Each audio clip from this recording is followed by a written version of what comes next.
ಕಿಟಕಿ ಗಾಜನ್ನು ಒಡೆದು ಬೆಂಕಿ ನಂದಿಸಿದ್ದಾರೆ ಅಗ್ನಿಶಾಮಕ ದಳದ ಸಿಬ್ಬಂದಿಗಳು. 3ನೇ ಮಹಡಿಯಲ್ಲಿದ್ದಂಥವರನ್ನೆಲ್ಲ ಬೇರೆ ಕಡೆಗೆ ಸ್ಥಳಾಂತರವನ್ನ ಮಾಡಿದ್ದಾರೆ. ಸದ್ಯ ಯಾರಿಗೂ ಕೂಡ ಗಾಯವಾಗಿಲ್ಲ ಎನ್ನುವಂತಹ ಮಾಹಿತಿ ಈಗ ಲಭ್ಯವಾಗಿದೆ. ಕಿಟಕಿ ಗಾಜು ಒಡೆದು ಬೆಂಕಿಯನ್ನು ನಂದಿಸುವವರಲ್ಲಿ ಯಶಸ್ವಿಯಾಗಿದ್ದಾರೆ ಅಗ್ನಿಶಾಮಕ ದಳದ ಸಿಬ್ಬಂದಿಯವರು.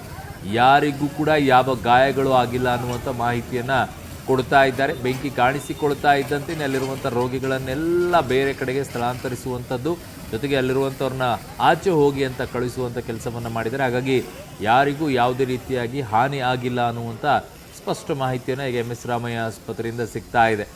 ಸೊ 3ನೇ ಮಹಡಿಯಲ್ಲಿದ್ದಂಥವ್ರನ್ನ ಬೇರೆ ಕಡೆಗೆ ಕಳುಹಿಸಿಕೊಟ್ಟಿದ್ದಾರೆ. ಈ ಸಂದರ್ಭದಲ್ಲಿ ಈ ರೀತಿಯಾಗಿ ಬೆಂಕಿ ಯಾಕೆ ಕಾಣಿಸ್ಕೊಳ್ತು ಏನು ಅನ್ನುವಂಥದ್ದರ ಪತ್ತೆಯನ್ನು, ಅದರ ಮೂಲವನ್ನು ಪತ್ತೆ ಹಚ್ಚಬೇಕಾಗಿರುವಂಥ ಕೆಲಸವನ್ನು ಅಗ್ನಿಶಾಮಕ ದಳದ ಸಿಬ್ಬಂದಿಗಳು ಮಾಡ್ತಾರೆ. ನೋಡಿ, ಆ ಕಿಟಕಿ ಗಾಜುಗಳನ್ನೆಲ್ಲ ಒಡೆದು ಬೆಂಕಿ ನಂದಿಸುವಲ್ಲಿ ಯಶಸ್ವಿಯಾಗಿದ್ದಾರೆ.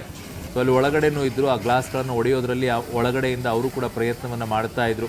ಹೊರಗಡೆಯಿಂದ ಅದಕ್ಕೆ ಎಷ್ಟು ಸಾಧ್ಯ ಆಗುತ್ತೋ ಅಷ್ಟು ಫೋರ್ಸಿಂದ ಅದನ್ನು ಬೆಂಕಿ ನಂದಿಸುವಂಥ ಕೆಲಸವನ್ನು ಮಾಡಿದ್ದಾರೆ.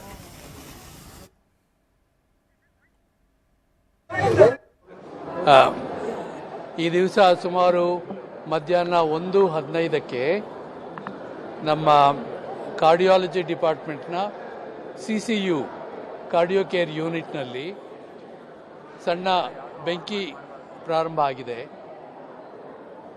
ಅಲ್ಲಿಂದ ಅಲ್ಲಿರ್ತಕ್ಕಂಥ ಸ್ಟಾಫ್ ಎಲ್ಲರೂ ತಕ್ಷಣ ಪೇಷಂಟ್ಸ್ನ ಎವ್ಯಾಕ್ಯೂಯೇಟ್ ಮಾಡೋದಕ್ಕೆ ಪ್ರಯತ್ನ ಮಾಡಿದ್ದಾರೆ. ಮತ್ತು ನಾವು ಫೈರ್ ಪ್ರೊಟೆಕ್ಷನ್ಗೆ ಏನು ಸ್ಪ್ರಿಂಕ್ಲರ್ಸ್ ಹಾಕಿದ್ವಿ, ಅದೆಲ್ಲ ಸ್ಪ್ರಿಂಕ್ಲರ್ಸ್ ಎಲ್ಲ ತಕ್ಷಣ ಕೆಲಸ ಮಾಡೋಕ್ಕೆ ಶುರುವಾಗಿದೆ.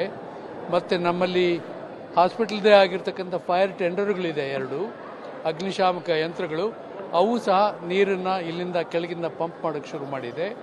ಅದರಿಂದ ಆ CCU ಅಲ್ಲಿದ್ದ 3 ಜನ ಇದ್ರಲ್ಲ, 3 ಜನರನ್ನು ಸಹ ಸುರಕ್ಷಿತವಾಗಿ ನಮ್ಮ ಸ್ಟಾಫ್ ಹೊರಗಡೆ ಕರ್ಕೊಂಡು ಹೋಗಿದ್ದಾರೆ. ಫೈರ್ ನಿಯಂತ್ರಣ ಮಾಡೋದಕ್ಕೋಸ್ಕರ ಗ್ಲಾಸ್ ಎಲ್ಲ ಒಡೆದು ಸ್ಟಾಫ್ನೆಲ್ಲರನ್ನೂ ಎವ್ಯಾಕ್ಯೂಯೇಟ್ ಮಾಡಿದ್ದಾರೆ. ಯಾವುದೇ ರೀತಿಯ ಪ್ರಾಣಹಾನಿ ಅಥವಾ ಹೆಚ್ಚಿನ ಗಂಭೀರವಾದ ಗಾಯಗಳು ಯಾರಿಗೂ ಆಗಿಲ್ಲ, ಯಾರಿಗೂ ಸುಟ್ಟ ಗಾಯಗಳು ಆಗಿಲ್ಲ. ಇದರಿಂದ ನಾವೀಗ ಮುಂಜಾಗ್ರತೆ ಕ್ರಮವಾಗಿ ಈ ಅರ್ಧ ಹಾಸ್ಪಿಟಲ್ನ ಎಲೆಕ್ಟ್ರಿಸಿಟಿಯನ್ನು ನಿಲ್ಲಿಸಿ ಆ ಪೇಷಂಟ್ಸ್ನೆಲ್ಲ ನಮ್ಮ ಎದುರಿಗಿರ್ತಕ್ಕಂಥ ಹಾಸ್ಪಿಟ್ಲ್ ಇದೆಯಲ್ಲ, ಟೀಚಿಂಗ್ ಹಾಸ್ಪಿಟ್ಲು, ಅಲ್ಲಿಗೆ ಶಿಫ್ಟ್ ಮಾಡಿದ್ದೇವೆ. ಅಲ್ಲಿರುವ ICU ಜನರನ್ನೆಲ್ಲ ಬೇರೆ ICUಗೆ ಶಿಫ್ಟ್ ಮಾಡಿದ್ದೇವೆ. ಯಾವುದೇ ರೀತಿಯ ತೊಂದರೆ ಆಗಿಲ್ಲ. ನಾವು ಇದು ಮಾಡ್ತಿರುವಾಗ ಅಗ್ನಿಶಾಮಕ ಇಲಾಖೆಯವರು ಸಹ ಬಂದು ನಮ್ಮ ಸ್ಟಾಫ್ ಜೊತೆಗೆ ಅವರು ಸಹಾಯ ಮಾಡಿಕೊಂಡು ಎಲ್ಲ ನಿಯಂತ್ರಣಕ್ಕೆ ಬಂದಿದ್ದಾರೆ. ಯಾವುದೇ ರೀತಿಯ ತೊಂದರೆ ಆಗಿಲ್ಲ. ರೀಸನ್ ಈಗ ನಾವು ಹುಡುಕಬೇಕು, ಯಾಕೆಂದರೆ ಅಲ್ಲಿ ಬಹುಶಃ ಶಾರ್ಟ್ ಸರ್ಕ್ಯೂಟಿಂದ ಬಂದಿರಬಹುದು ಅಂತ ನಮ್ಗೆ ಅನ್ನಿಸ್ತದೆ. ಆದರೆ ಅದೆಲ್ಲ ಪೂರ್ತಿ ಇನ್ವೆಸ್ಟಿಗೇಷನ್ ಆದಮೇಲೆ ನಮ್ಗೆ ಗೊತ್ತಾಗ್ತದೆ. ಆ ಕಾರ್ಡಿಯಾಲಜಿ ಪೇಷಂಟ್ಸನ್ನು ನೋಡ್ತಾ ಇದ್ದವರು ಅಲ್ಲಿ 3 ಜನ ಇದ್ದರು. ಆ CCU ಅಲ್ಲಿ 3 ಜನ ಇದ್ದರು. ಡಾಕ್ಟರ್ ಪ್ರಕಾಶ್ ಅವರು ಕಾರ್ಡಿಯಾಲಜಿಸ್ಟ್, ನಮ್ಮ senior cardiologist. Doctor Anupama Hegde ಅವರು ಕಾರ್ಡಿಯಾಲಜಿ ಅವರು ಆ ಪೇಷಂಟ್ಸ್ ಬಗ್ಗೆ ತಮಗೆ ತಿಳಿಸ್ತಾರೆ. ಎಲ್ಲ ಪೇಷಂಟು ಶಿಫ್ಟ್ ಆಗಿದ್ದಾರೆ CCUನಲ್ಲಿ. ಇನ್ನೊಂದು ಕಡೆ ಸೇಫ್ಟಿ ಮೆಷರ್ ಇತ್ತಲ್ಲ, ಫೈರ್ಗೆ ಪ್ರಿವೆನ್ಷನ್.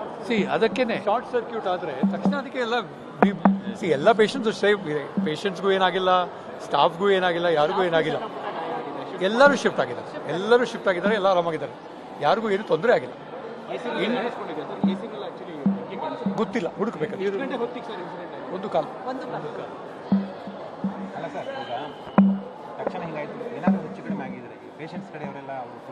ಅಲ್ಲ, ತಕ್ಷಣ ಅದಕ್ಕೆ ಶಿಫ್ಟ್ ಮಾಡ್ಬಿಟ್ಟು ಎಲ್ಲಾದ್ರೂ ಆಗ್ಬೋದಲ್ವಾ. ಸೊ ಶಾರ್ಟ್ ಸರ್ಕ್ಯೂಟ್ ಆಗಿ ಫಸ್ಟ್ ಟೈಮ್ ಯಾವತ್ತೂ ಆಗಿಲ್ಲ. ಯಾವುದೋ ಶಾರ್ಟ್ ಸರ್ಕ್ಯೂಟ್ ಆಗಿದೆ ಅಂತ ಅನ್ಸುತ್ತೆ, ಹುಡುಕಬೇಕದು. But luckily immediately fire was put off. Sprinklers ಎಲ್ಲ ಆನ್ ಆಗಿ ಎಲ್ಲ ಇದು ಮಾಡಿ ಪೇಷಂಟ್ ತಕ್ಷಣ ಎವ್ಯಾಕ್ಯೂಯೇಟ್ ಮಾಡಿ, ಸ್ಟಾಫ್ನಸ್ ಎವ್ಯಾಕ್ಯೂಯೇಟ್ ಮಾಡಿ ಎಲ್ಲ ಸುರಕ್ಷಿತ, ಯಾರಿಗೂ ಏನೂ ತೊಂದರೆ ಇಲ್ಲ. ಪೇಷಂಟ್ಸ್ ಎಲ್ಲ ಆರಾಮಾಗಿದ್ದಾರೆ. ಎಲ್ಲ ಈ ಕಡೆ ಶಿಫ್ಟ್ ಮಾಡಿಬಿಟ್ಟಿದ್ದೀವಿ. ಆರಾಮಾಗಿ ಒಂದು 3 ಸತಿ ನೋಡ್ಕೊಂಡು ಬಂದು ಆರಾಮಿದ್ದಾರೆ, ಎಲ್ಲ ಆರಾಮಾಗಿದ್ದಾರೆ. ಎಲ್ಲ VIP ಪೇಷಂಟ್ಸ್, ಯಾರಿಗೂ ಏನೂ ತೊಂದರೆ ಆಗಿಲ್ಲ. VS ಪ್ರಕಾಶ್ ಅದು OPDಯಲ್ಲಿ ನಾನಿದ್ದೆ. ಸೊ ಎಲ್ಲಿದ್ದು ಪೇಷಂಟ್ಸು, ಅಟೆಂಡರ್ಸು, ಸ್ಟಾಫನ್ನೆಲ್ಲ ಸೇಫಾಗಿ ಇವ್ಯಾಕ್ಯೂಯೇಟ್ ಮಾಡಿದ್ದೀವಿ. ಗೊತ್ತಾದ 5 ನಿಮಿಷದೊಳಗೆ ಎಲ್ಲರೂ ಆಸ್ಪತ್ರೆಯಿಂದ ಆಚೆ ಹೊರಗಡೆ ಬಂದಿದ್ದಾರೆ. ಎಮರ್ಜೆನ್ಸಿಯಲ್ಲೂ ಪೇಷಂಟ್ಸ್ ಇದ್ದರೆ ಅವ್ರನ್ನೂ ಎಲ್ಲ ತಕ್ಷಣ ಶಿಫ್ಟ್ ಮಾಡಿದ್ದೀವಿ. ಸೊ ಹಾಗಾಗಿ ಯಾರಿಗೂ ಯಾವುದೇ ಥರ ಅವಘಡ ಆಗಿಲ್ಲ, ಎಲ್ಲರೂ ಸೇಫ್ ಆಗಿದ್ದಾರೆ. ನನ್ನ ಹೆಸರು ಡಾಕ್ಟರ್ ಅನುಪಮಾ ಹೆಗ್ಡೆ ಅಂತ, ಸೀನಿಯರ್ ಕಾರ್ಡಿಯಾಲಜಿಸ್ಟ್.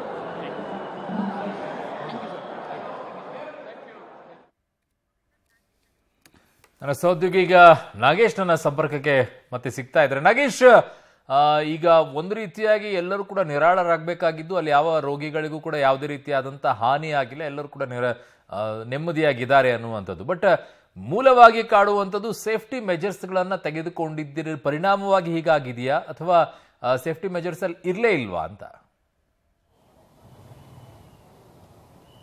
ಅರುಣ್, ಈಗಾಗಲೇ ರಾಮಯ್ಯ ಆಸ್ಪತ್ರೆಯಲ್ಲಿ ಏನು ಕಾಣಿಸಿಕೊಂಡಿತ್ತು ಬೆಂಕಿ, ಅದಕ್ಕೆ ಬೆಂಕಿಯನ್ನು ನಂದಿಸುವ ಕೆಲಸವನ್ನು ಅಗ್ನಿಶಾಮಕ ಸಿಬ್ಬಂದಿಗಳು ಮಾಡಿರುವುದು ನಾನು ನಿಮಗೆ ವಿಜುವಲ್ಸ್ಗಳಲ್ಲಿ ತೋರಿಸ್ತಾ ಇದ್ದೀನಿ. 3ನೇ ಮಹಡಿಯಲ್ಲಿ ಕಾಣಿಸಿಕೊಂಡಂಥ ಸಂದರ್ಭದಲ್ಲಿ ಏಕಾಏಕಿ ಎಲ್ಲರೂ ಕೂಡ ಆತುತುರವಾಗಿ ಎಲ್ಲ ಸಾಕಷ್ಟು ಆತಂಕದಲ್ಲಿದ್ದರು. ಹಾಗಾಗಿ ಬೆಂಕಿಯನ್ನು ನಂದಿಸಲಿಕ್ಕೆ ಅಲ್ಲಿದ್ದಂತಹ ಗ್ಲಾಸ್ಗಳೆಲ್ಲವನ್ನು ಕೂಡ ಬ್ರೇಕ್ ಮಾಡಿ ಒಳಗಡೆ ಹೋಗಿ ಸಂಪೂರ್ಣವಾಗಿ ಈಗಾಗಲೇ ಬೆಂಕಿಯನ್ನು ನಂದಿಸುವ ಕೆಲಸವನ್ನು ಮಾಡಿರುವಂಥದ್ದನ್ನು ನಾನು ನಿಮಗೆ ವಿಜುವಲ್ಸ್ಗಳಲ್ಲಿ ತೋರಿಸ್ತಾ ಇದ್ದೀನಿ. ಈಗಾಗಲೇ ಅಗ್ನಿಶಾಮಕ ಸಿಬ್ಬಂದಿಗಳು ಒಳಗಡೆ ಯಾವ ಕಾರಣಕ್ಕಾಗಿ ಈ ರೀತಿ ಅಗ್ನಿ ಅವಘಡ ಸಂಭವಿಸಿದೆ ಅನ್ನುವಂಥದ್ದನ್ನು ಪರಿಶೀಲನೆ ಮಾಡುವ ಕೆಲಸವನ್ನು ಮಾಡ್ತಿರೋದನ್ನು ನಾನು ನಿಮಗೆ ತೋರಿಸ್ತಿದ್ದೀನಿ. ಒಂದು ಕಡೆ ಇನ್ನೊಂದು ಭಾಗ ಸಂಪೂರ್ಣವಾಗಿ ಸುಟ್ಟು ಕರಕಲಾಗಿರೋದನ್ನು ಈಗಾಗಲೇ ಟಾರ್ಪಲ್ ಹಾಕಿ ಅದನ್ನು ಕ್ಲೋಸ್ ಮಾಡಿರುವಂಥ ವಿಜುವಲ್ಸ್ಗಳು ಅದನ್ನು ಕೂಡ ನಿಮಗೆ ತೋರಿಸ್ತಾ ಇದ್ದೀನಿ. ಸಂಪೂರ್ಣವಾಗಿ 3ನೇ ಮಹಡಿಯ ಗ್ಲಾಸ್ಗಳನ್ನು ಬ್ರೇಕ್ ಮಾಡಿ ಒಳಗಡೆ ಹೋಗಿ ಅಲ್ಲಿರುವಂಥ ಬೆಂಕಿಯನ್ನು ನಂದಿಸುವ ಕೆಲಸವನ್ನು ಮಾಡಿರುವಂಥದ್ದು. ಈ ಭಾಗ ನಾನು ಈಗ ತೋರಿಸ್ತಿರುವಂಥ ಭಾಗ ಏನಿದೆ ಅದು ಸಂಪೂರ್ಣವಾಗಿ ಬೆಂಕಿಯಿಂದ ಸುಟ್ಟು ಕರಕಲಾಗಿರುವಂಥದ್ದು. ಹಾಗಾಗಿ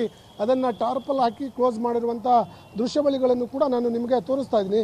ಘಟನೆಗೆ ಮೇಲ್ನೋಟಕ್ಕೆ ಎಸಿಯ ಶಾರ್ಟ್ ಸರ್ಕ್ಯೂಟ್ನಿಂದ ಈ ಒಂದು ದುರ್ಘಟನೆ ಸಂಭವಿಸ್ತಿರ್ಬೋದು ಅನ್ನುವಂಥ ಮಾಹಿತಿಗಳು ಈಗ ಅಗ್ನಿಶಾಮಕ ಸಿಬ್ಬಂದಿ ಮೂಲಗಳಿಂದ ಗೊತ್ತಾಗ್ತಿರುವಂಥದ್ದು. ಹಾಗಾಗಿ ಸದ್ಯ ಏನು ಪ್ರಾಥಮಿಕವಾಗಿ ಏನು ಪ್ರಿಕಾಷನ್ ಕೈಗೊಳ್ಳಬೇಕಾಯಿತು ಅವೆಲ್ಲವನ್ನು ಕೈಗೊಂಡಿದ್ದು ನಾನು ಈಗ ವಿಜುವಲ್ಸ್ಗಳಲ್ಲಿ ಸಂಪೂರ್ಣವಾಗಿ ತೋರಿಸ್ತಾ ಇದ್ದೀನಿ. ಆ 3ನೇ ಮಹಡಿ ಏನಿದೆ ಸಂಪೂರ್ಣವಾಗಿ ಸುಟ್ಟು ಕರಕಲಾಗಿರುವಂಥ ವಿಜುವಲ್ಸ್ಗಳನ್ನು ನಾನು ನಿಮಗೆ ತೋರಿಸ್ತಾ ಇದ್ದೀನಿ.